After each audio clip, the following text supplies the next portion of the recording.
Pour profiter davantage de la vidéo, il est conseillé de faire une capture d'écran, répondre aux questions avant de voir la vidéo et s'il le faut, reprendre l'exercice après avoir visionné la vidéo. Le pendule simple est formé par un fil inextensible de longueur petit l auquel est suspendue une bille ponctuelle de masse m est égale à 100 grammes. À t égale à 0, on écarte le pendule de sa position d'équilibre d'un petit angle et on le libère sans vitesse initiale. On néglige tout frottement. On prend la valeur de G, l'expression de J delta. On donne sinus θ à peu près égal à θ et cosinus θ à peu près égal à 1 moins θ au carré sur 2. On donne ci-dessous les courbes énergie potentielle et θ en fonction du temps. Première question. En appliquant la deuxième loi de Newton à la bille, établir l'équation différentielle vérifiée par l'angle θ. Alors, tout d'abord, quelles sont les forces qui agissent sur la bille que voici? Donc, les forces qui agissent sur la bille, nous avons le poids,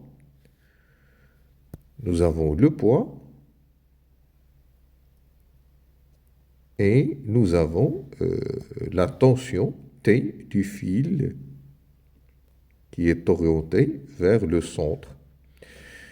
Alors, il est intéressant de montrer le prolongement du fil qui représente la normale et la perpendiculaire à la normale qui est en fait la tangente et qui est orientée dans le même sens que l'angle θ.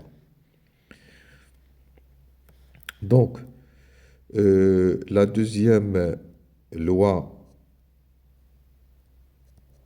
de Newton nous permet de dire, appliquée à la bille ponctuelle, nous permet de dire que la somme des forces, elle est égale à m fois A, et ces forces-là sont donc le poids et la tension T du fil. Alors, c'est cette tension T, cette force T, qui est donc égale à m fois A. Et puisque la bille ou bien le poids matériel que voici a une trajectoire circulaire, donc on va utiliser le repère de Fresnel sur la tangente U du repère de Fresnel, eh bien la tangente c'est celle-là. Sur la tangente U du repère de Fresnel, nous aurons P tangentiel plus T tangentiel est égal à M fois A tangentiel. Alors, la projection de T, que voici, la projection de T sur la tangente, là, ça c'est la tangente et ça c'est T. Donc, ils sont perpendiculaires, donc il n'y a pas de projection. Donc, la projection de T sur la tangente est tout simplement égale à 0. Alors que la projection de P sur la tangente, ça nous donne cette quantité-là. Alors, si j'appelle cet angle-là l'angle θ, alors θ, je vais le retrouver ici et je le retrouve là. Donc, ce côté-là, ça représente l'opposé de θ. Et par suite, cette quantité-là, P tangentiel, n'est autre que m g sinus θ avec un signe moins, puisque la tangente et P et son P tangentiel sont opposés. Donc, il faut mettre un signe moins. Et tout ça, il est égal à m fois A tangentiel. Bien, A tangentiel, c'est le rayon qui n'est autre que la longueur L du fil. C'est le rayon fois θ seconde. Donc ça, c'est une propriété qu'on a déjà vue lorsqu'on a étudié la rotation d'un corps autour d'un axe fixe. On a montré que A tangentiel, c'est d de V sur d de T, mais c'est également L fois θ seconde. Alors, si vous voulez, c'est juste un rappel, celui-là. Et donc, l'équation on fait passer tous les termes du même côté, on divise par L, donc L θ seconde plus G sinus θ est égal à 0. L θ seconde plus G, alors sinus θ on la remplace par θ, d'après ce qu'on nous a demandé de faire. Et si je divise le tout par L, ça devient θ seconde plus G sur L fois θ est égal à 0. Résultat qu'on a obtenu en utilisant la deuxième loi de Newton. Alors cette fois-ci, on va utiliser la relation fondamentale de la dynamique pour la rotation qui nous dit que la somme des moments par rapport à l'axe delta de toutes les forces qui agissent, elle est égale à J delta fois θ seconde. Alors notre système d'études, c'est important, c'est donc la bille plus le fil. Alors, donc pour ce système-là, la bille plus le fil, si je représente les forces qui agissent, nous avons la masse de la bille, le fil n'a pas de masse, et nous avons la réaction à ce niveau-là. Nous avons la réaction R, peu importe dans quel sens va-t-on l'orienter, le plus important c'est de la faire passer par le point O, où il y a l'axe delta qui est perpendiculaire au plan de la figure. Donc ça va nous donner le moment par rapport à l'axe delta du poids, plus le moment par rapport à l'axe delta de R est égal à J delta fois θ seconde. Et parce que R coupe l'axe de rotation delta, eh bien le moment il est nul. Pour le poids, le sens positif c'est le sens d'orientation de l'angle θ. Donc le poids, il aura un moment négatif, c'est-à-dire moins mg fois une distance d. Et la distance d, ce n'est autre que la longueur du fil, est égale à J delta fois θ seconde. Donc c'est moins mgd, c'est la longueur du fil. J delta, c'est m fois L au carré fois θ seconde. En simplifiant par les termes qui se répètent des deux côtés. Attention là, attention. Non, alors je fais une petite faute.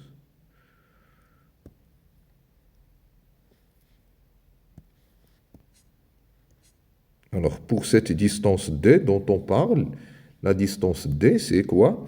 C'est en fait la distance qui sépare la droite d'action du poids et l'axe de rotation. Donc d c'est cette distance. Et donc cette distance c'est l'opposé de l'angle θ.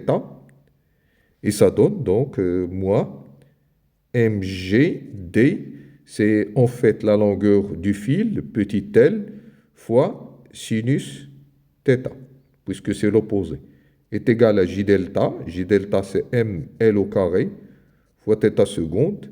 Donc je vais simplifier par les termes qui se répètent des deux côtés.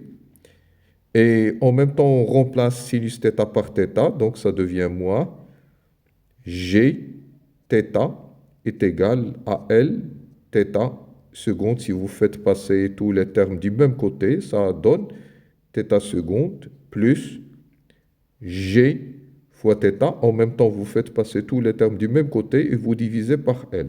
Ça donne ça. Donc ce qu'on vient de trouver là, c'est l'équation différentielle vérifiée par l'angle θ. Question 3. Sachant que la solution de l'équation différentielle s'écrit sous la forme de θ est égal à θ m cosinus 2π sur t0 fois t plus une phase phi, exprimer ou bien écrire l'expression de θ. Alors, voilà, on commence par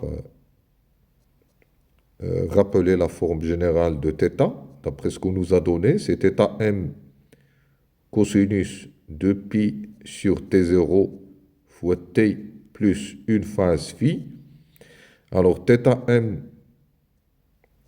c'est la valeur maximale que vous avez ici. Donc, c'est pi sur 15 radians. Et pour T0, c'est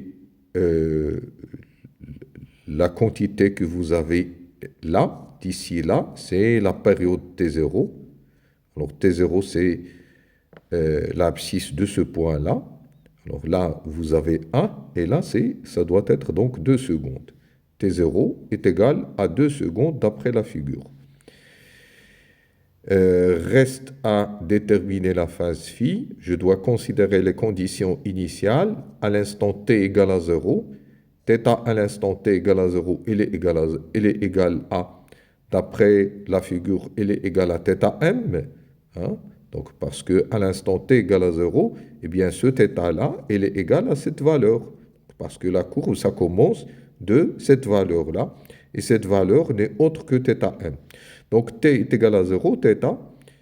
À l'instant t égale à 0, θ, il est égal à θm. Mais, d'après cette formule-là, si je remplace t par 0 dans cette formule-là, ça nous donne θm cosinus de 2pi sur t0 fois 0, je ne vais pas l'écrire, fois phi. Cosinus de phi. Et donc, en combinant ces deux résultats-là, j'obtiens que θm cosinus phi est égal à θm. Et donc, cosinus phi est égal à 1. Et donc, phi, il est égal à 0. Une fois on a trouvé l'expression de phi, on a trouvé l'expression de t0, on a trouvé l'expression de θm, on va tout remplacer dans l'expression de θ. Et donc θ, ça va être θm qu'on a déjà trouvé, c'est pi sur 15, fois cosinus de pi sur t0, c'est-à-dire sur 2 secondes, fois t, plus 0. Finalement, θ de t est égal à pi sur 15 radians, cosinus pi fois t. C'est ce résultat-là que l'on doit encadrer.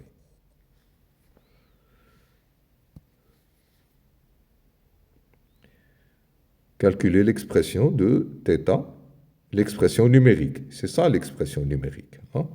Voilà.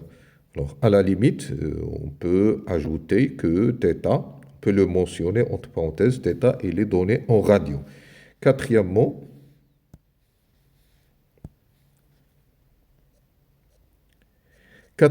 on nous demande de calculer L.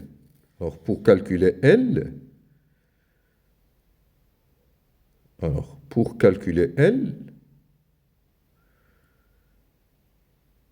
on va donc expliciter,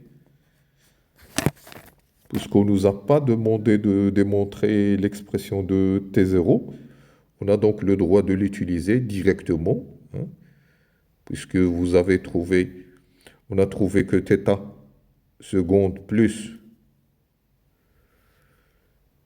G sur L fois θ est égal à 0.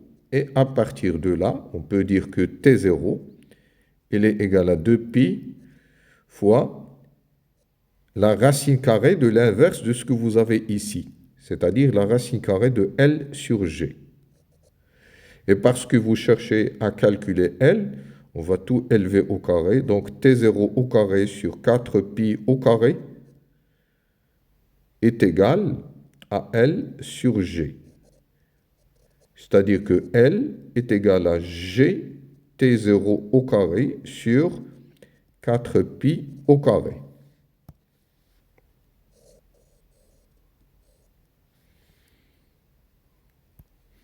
Alors, application numérique, L est égal, vous remplacez par les valeurs, et ça vous donne 10 sur pi au carré, si je considère que pi au carré c'est 10, donc ça nous donne 1 mètre. Donc la longueur L elle est égale à 1 mètre.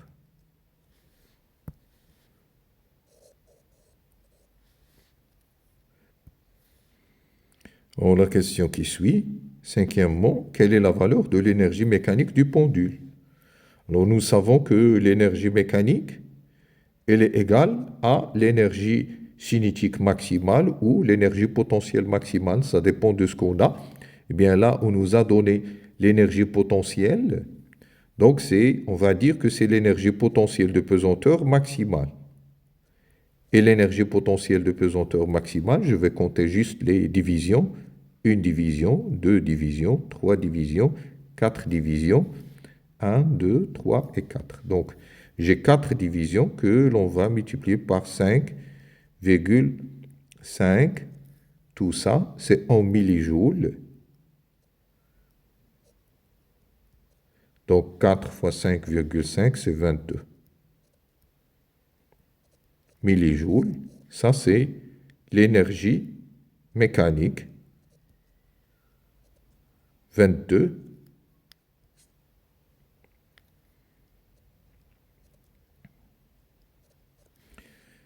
millijoules. C'est donc le résultat recherché. Alors, continuons. Pour la question qui suit, calculer la vitesse linéaire de la bille au passage par la position d'équilibre. Bon, pour la question 6, le plus simple, c'est de rappeler que l'énergie mécanique, c'est l'énergie cinétique plus l'énergie potentielle, c'est l'énergie cinétique maximale plus 0, c'est l'énergie potentielle, c'est en fait 0 plus l'énergie potentielle maximale. Alors, l'énergie cinétique maximale,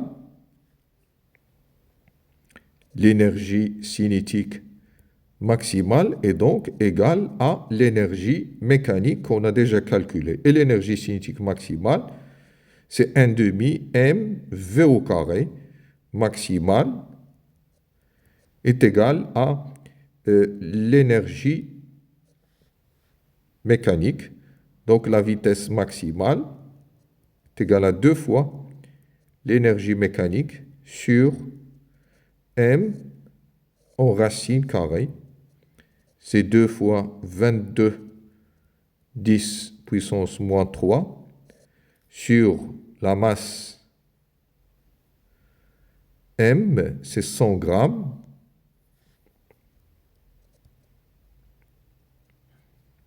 En racine carrée.